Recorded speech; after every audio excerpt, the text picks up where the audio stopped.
How's everybody doing? This is Mike T, and I'm ready to do my review on TV1's Unsung featuring Glenn Jones.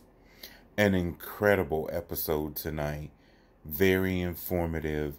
I always wondered whatever happened to Glenn Jones, a main staple during the 80s and the early 90s with the R&B slow jams. And Glenn Jones, I got some of my game from Glenn Jones. I'm not even going to fake the funk on that. Glenn Jones taught me a lot of things through the lyrics of his songs. He made those R&B jams that made you want to fall in love, or if you are in love, you can communicate that to your significant other. Oh wow, that was Glenn Jones goes back to remember when they had 45s or LPs where you actually went into the record store to purchase those items, and you were introduced to the man and the this incredible voice coming off of this vinyl, which was Glenn Jones. In my opinion, I always thought Glenn Jones was a modern day Teddy Pendergrass. I felt his silky smooth voice was a ode to Teddy Pendergrass, because sometimes a lot of the singers or artists, you always say, oh, it's just that one or whatever. But I think it's okay to compare the next artist to great artists. So yes, Glenn Jones was a great artist. I learned a lot from this episode. I did not know that Glenn Jones had the deep gospel background. I didn't know he released gospel records before he became the big R&B crooner that he is. I just didn't know. So thank you, TV1, because I always wanted to know Glenn's story. I mean, I actually had to take notes, and just to even hear about the man and the trials and the tribulations of his career and just that music, I just felt Glenn should still have been a huge presence of R&B music. I laughed when they said especially when he was with Jive Records and they wanted him to be more like R. Kelly. R. Kelly was R. Kelly. Glenn Jones, that to me, I felt that was like a knife in the back, because Glenn Jones was already established. Glenn Jones was already here. And Glenn Jones was classic. And R. Kelly was during the time when the music lyrics, the content of the music was actually changing. And wow. And also to find out about how when he started off in the gospel and how his publishing was taken, and wow. But I knew his voice sounded familiar, but I didn't put the two and two together with him cutting a track with Norman Connors, which Norman Connors, people go back and check Norman Connors. Norman Connors worked with a lot of people that were big at that time during the 70s and the 80s. And Norman Connors, the You Are My Starship, it just catapulted that, his music, but his musicality, his ability. But this is not about Norman Connors, but check him out. But just to know the Melancholy Fire I was like, wow, I didn't realize that that was Glenn Jones' voice. And I'll tell you why. Because when I was younger, I really wasn't into slow songs. It was always about the fast. I like to dance and keep it moving and different things like that. So by the time the 80s came along, then you get into the relationships and you need to know things to say or how to feel.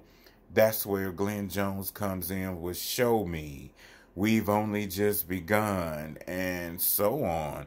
I didn't even know he worked with Dionne Warwick. I was shocked when I found that out. Or it could have been a possibility too. I might have heard it and forgot it. But no disrespect to Glenn Jones, but it's a possibility. But again, most of what I heard during those times, if it was not on a record or a cassette or different things, I myself might have not have had access to it. I really didn't listen to the radio as much as I should have, as some people would say. So, most of the time, if I was going somewhere, I listened to the radio. I just didn't let radio troll me. So it was either what my friends played or what I heard at a house party or what was in other people's record collections. It kind of like set the basis. So whatever I heard on radio, it was always popular.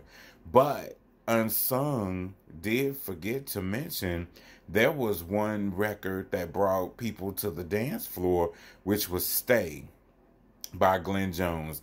Not the earlier version, but the version that has this remix and it's this fast beat and you can dance. And oh man, that was still a cut. One of my personal favorites. But again, Glenn Jones, the velvet voice, the working with the different artists and catapulting himself to higher levels of being an R&B crooner.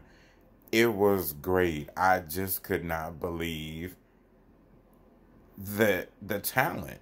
And I remember the Showtime at the Apollo episode, and Glenn Jones killed the performance.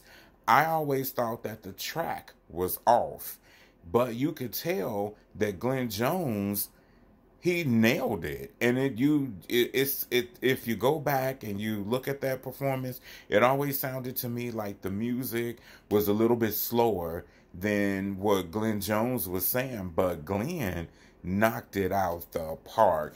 And that's what true artists do. They are the artists. They take their art seriously, their lyrics seriously, and they deliver, which he did. Because that, again, 45 singles, 12-inch singles, vinyl LPs, record albums ruled. So after that, you went to the store to purchase the actual, the record, the single. Or if you wanted the album, you purchased that. So, wow, I just felt that this was a good story. Also, when he found his love and he married Zenobia, that was great. And you could tell she was the inspiration behind some of the hits. I liked how it really went into his life. And, he said he got married when he was extremely young. He had the family and he kept moving on. And it was kind of sad when you heard about the tragic things that happened and, him falling down and the different labels not agreeing with his artistry. Terrible, but it's their loss. He's still here. And that's what's important. He's still able to make the music. He still has that velvet voice. And again, I was so glad that he touched on diabetes and to say that he has the type 2. It's good because people just don't talk about it. And it doesn't matter, mostly a lot of people, they don't know that diabetes is hereditary. So kudos for him for taking care of himself and making sure that he's still here. And I also wanted to give a shout out to the Love Jones Foundation. Extremely important. If you've ever been with a loved one or someone in your life who has had to have rehabilitation or in a nursing home situation, and they are able to sit and listen to the music where people actually come out and sing, or they'll play the music to keep them calm. So it's, some patients are Alzheimer's or so on and so on. But I I I want this foundation to go much further, and I want people to recognize that it's extremely important, because music really heals the soul. Music kills the savage beast, and that's what brings people together. The power of good music. Again, this is Mike T. I really wanted to thank TV1 for choosing Glenn Jones on Unsung. I still have all of my 45s and my LPs and my CDs. I'm glad that he's still here and he is still making music. I just want to let you know that Glenn Jones, you are important and that you are valid, and keep making that music. And thank you, TV1, for doing such a great job on a wonderful artist. I hope you guys enjoy.